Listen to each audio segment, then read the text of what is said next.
쉽고 재미있는 시사경제 페페TV에서 존경하는 대한민국 국민 여러분께 말씀드립니다.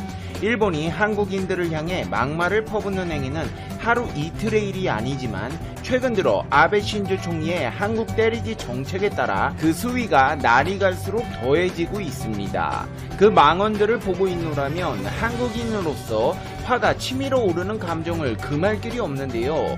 한국에서는 이런 일본을 위해 생각지도 못한 선물들을 준비하고 있다고 해서 화제가 되고 있습니다. 과연 어떤 선물들일까요? 자세히 알아보겠습니다. 페페TV 팩트 체크.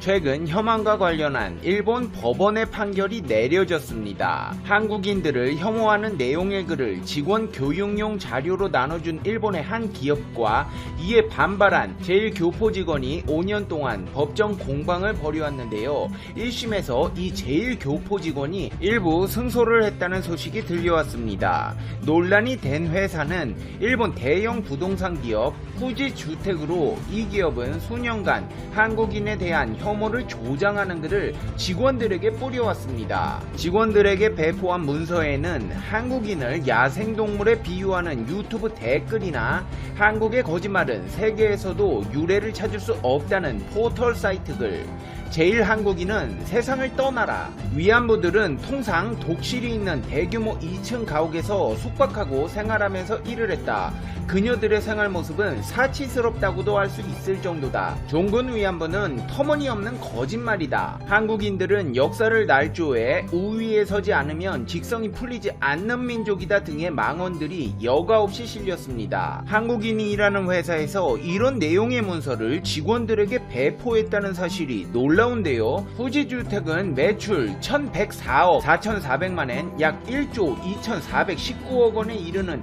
규모 있는 회사로 950명의 직원이 일하고 있습니다. 더군다나 이 회사는 사탄도 울고 갈 만큼 잔인한 행동을 했는데요.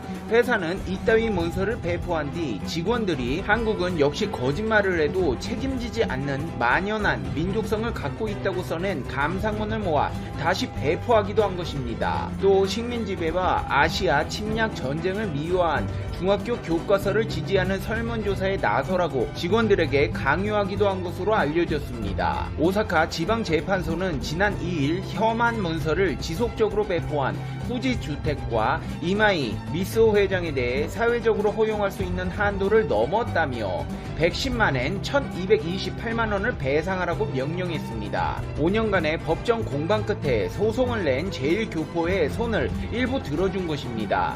재판부는 이 회사가 제1교포 노동자의 명예를 훼손하고 현저한 모욕을 느끼게 했다고 판단했습니다. 아사히 신문에서는 이 재판에서 승소한 제1교포 여성과 인터뷰했는데요.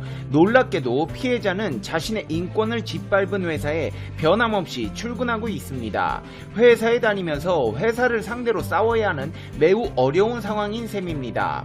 하지만 그녀는 두 번 다시 이런 괴로움을 겪던 때로 돌아가고 싶지 않으며 그런 경험을 하고 싶지 않은 사람이 많이 있다.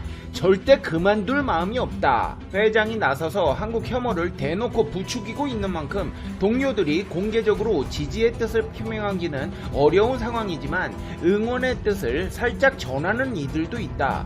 끝까지 싸울 것이라고 불굴의 의지를 표명했습니다. 제일 교포라고 당당히 말할 수 있는 일본이 됐으면 좋겠다고 생각해 회사를 그만두지 않고 싸웠다. 자식에게 증오와 편견에 굴복해 침묵하는 미래를 남기고 싶지 않았다고 밝힌 그녀는 초등학교 고학년 때부터 일본 이름을 쓰지 않고 한국 이름을 유지하고 있으며 일본 남성과 결혼한 뒤에도 이름과 국적을 바꾸지 않았습니다. 이렇게 재판에서도 패소했으니 후지주택 측은 반성하며 앞으로 차별하는 행위를 금지했을까요?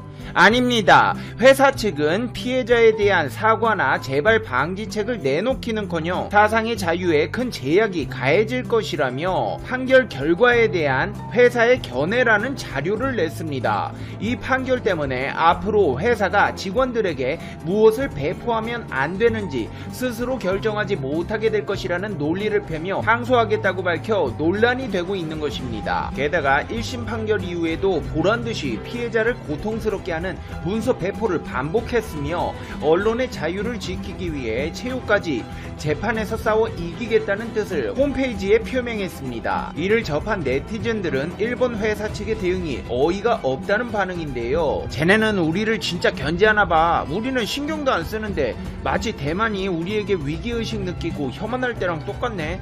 일본은 스스로가 지고 있음을 인정하고 있구나. 열등감은 여전하구만. 니네 홍수 걱정이나 해. 일본아, 왜 그렇게 사냐? 한심하다. 핵 폐기물이나 몰래 투기하는 놈들이 할 말이냐? 참 열심히도 산다. 왜 그리 신경을 쓰지? 열등감 있나? 그냥 섬에서 니들끼리 살아. 옆을 보지를 마로. 등의 반응을 보였습니다. 일본 상대를 잘못 골랐습니다. 예전 일본이 쥐들 마음대로 쳐들어와 식민 지배를 하던 시대의 대한민국이 아닙니다. 대한민국에서는 경거망동을 일삼는 일본을 위해 따끔하게 혼내줄 군사력을 갈고 닦고 있기 때문입니다. 그리고 전 세계가 이런 한국의 군사력 증강을 심상치 않게 보고 있습니다. 더 내셔널 인터레스트의 보도에 따르면 한국 군대가 비스트 모드에 돌입했다고 보도했습니다. 국방부에 따르면 2026년 한국 국방 예산은 71조 2천억 원을 넘어서며 일본방위 예산 69조 6천억 원보다 2% 정도 앞서간다는 전망이 나왔습니다. 올해 2020년도 한국 국방 예산은 50조 1,527억 원, 일본 방위 예산은 58조 3,300억 원인데요. 한국의 국방 예산은 일본 방위 예산 대비 격차가 매년 줄어드는 추세입니다. 한국의 국방 예산은 2001년 일본 방위 예산의 30% 수준에 불과했으나 2011년에는 60% 수준, 2020년도에는 86% 수준까지 상승했습니다. 특히 최근 3년 새 한국 국방 예상 증가율이 높아진 결과 10조 원이 증가한 영향이 컸습니다. GDP 대비 국방 예상 비중은 2011년부터 2017년간 2.2% 수준에 머물렀으나 올해 2.5% 수준까지 상승했습니다. 반면 일본 방위 예산은 2000년대 들어온 이후 하락세를 보이고 있습니다. 2012년 아베 신조 총리 집권 이후 증가 추세로 바뀌었지만 한국의 추격을 따돌리기는 어려웠습니다. 한국의 최근 5년간 국방 예산 평균 증가율은 6%를 유지해 일본의 1.3%를 크게 압도했습니다. 돈만 많이 쓴다고 국방력이 강해지는 건 아닐 텐데, 그렇다면 연간 50조 원 규모를 지출하는 국방비는 대체 어디에 쓰일까요? 2020년 국방 예산 항목을 살펴본 결과 무기를 획득하는 방위비 개선비는 전체 국방 예산 중 33.3%를 차지했습니다. 첨단 무기 도입이 증가하면서 2006년 25.8%에서 2020년 30.3%로 올라간 것입니다. 올해 국방 예산은 전략적 타격 능력과 미사일 방어 능력 강화에 중점을 뒀습니다. 스텔스 전투기인 F-35A가 가장 핵심적인 역할을 맡는데요. F-35A의 대당 가격은 약 1,000억 원 수준입니다. 지난해부터 도입을 시작했는데 2021년까지 모두 40대를 확보합니다. 국방 개혁에 따른 군구조 개편 여건 마련에는 5조 9,907억 원을 편성했습니다. 첨단 무기 체제를 전력화해 병력 감축과 부대수 감소에도 전투력을 유지하기 위해서입니다. 해병대는 2023년까지 상륙 기동 헬기 마리온 28대를 도입하는데 대당 가격은 250억 원 수준입니다. 국방부는 연합방위를 주도하기 위한 핵심 군사 능력 보강에도 1조 9,721억 원을 편성했습니다. 첨단 전력 국산화를 위한 연구 개발비도 전년 대비 20.7% 증가한 3조 8,983억 원이 편성되었습니다. 연간 365일을 기준으로 매일 106억 원의 연구 개발비가 투자되는 셈입니다. 장병 인건비와 장비 유지비 등을 포함하는 전력 방위비는 방위력 개선비보다 2배 많은 66.7%를 차지합니다. 인건비가 가장 큰 비중을 차지하며 급여에 총 14조 5,906억 원, 연금에 3조 원을 배정했습니다. 이 중 병장 봉급은 2조 1,000억 원 수준이며 지난해 월 40만 6천 원에서 올해는 54만 1천 원으로 인상됩니다. 국방부에서는 국방 예산 50조 원 시대를 맞아 누구도 넘볼 수 없는 군사력 건설을 표어로 내세우며 강한 국방력을 구현하겠다는 의지를 밝혔습니다.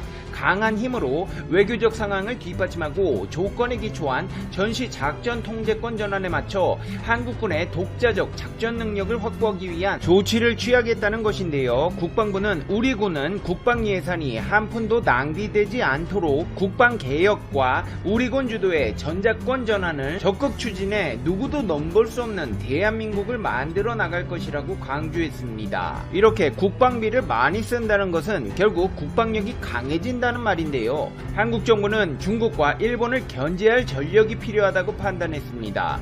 우선 국지전이나 제한전, 구체적으로 독도 인근이나 이오도 인근의 상공이나 영해에서 중국과 일본의 해 공군에게 최소한 밀리지 않을 수준의 전력이 있어야 한다고 봤습니다. 동남아시아의 물라카 해역까지 전력을 보내 해상 교통로를 보호하려는 목적도 있는데요. 이런 맥락에서 나온 게 수직 이착륙 기능을 갖춘 스텔스 전투기인 F-35B 16대가량을 탑재한 3만, 4만 톤급 경항공 모함을 건조하는 사업입니다. 해군 관계자는 항모 한 척은 중국과 일본에 비하면 적지만 두 나라의 섣부른 오산을 하지 못하도록 만들 수 있다고 말합니다. 이번 국방 중기 계획에 처음으로 반영된 남부 탐색 구조부대 창설 계획은 2,951억 원을 투입해 한반도 남부 지역에 수송기, 헬기 각 3~4대를 둔 탐색구조 임무 전담부대를 배치한다는 계획입니다. 원자력 추진 잠수함도 비밀 사업으로 진행 중이라는 정부 소식통의 첩보가 있는데요. 2017년 9월 문 대통령이 도널드 트럼프 미국 대통령을 만나 한국의 원잠 보유에 대한 양해를 받아냈습니다. 당초 미국의 원자력 잠수함을 살 계획이었으나 미국이 원자력 잠수함은 전략물자라 해외 판매가 안 된다고 답했고 일부 해외 기술을 들여와 자체 건조하는 방향으로 바꿔 현재 비밀 사업으로 진행 중입니다. 한국형 원자력 잠수함엔 재래식 탄도를 단 잠수함 발사 탄도 미사일을 탑재할 계획입니다. 중국이나 일본 가까운 바닷속에서 대기하다 유사시 명령을 받으면 이들 미사일로 한 방을 날린다는 목표입니다. 이렇게 대한민국은 강해진 국방력으로 일본의 도발에 항시 대기 중입니다. 이제 페페TV의 결론입니다.